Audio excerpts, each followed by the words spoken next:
Welcome to our YouTube tutorial on how to remove a friend from the restricted list in Facebook on your PC.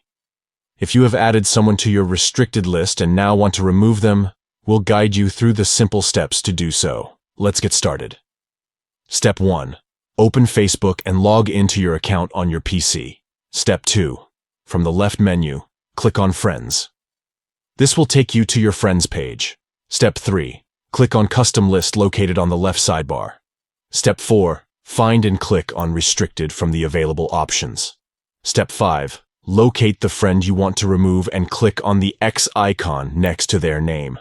This will remove them from the restricted list. That's it. You have successfully learned how to remove a friend from the restricted list in Facebook on your PC. It's as simple as that. Don't forget to subscribe to our channel for more helpful tutorials and tips. Thanks for watching.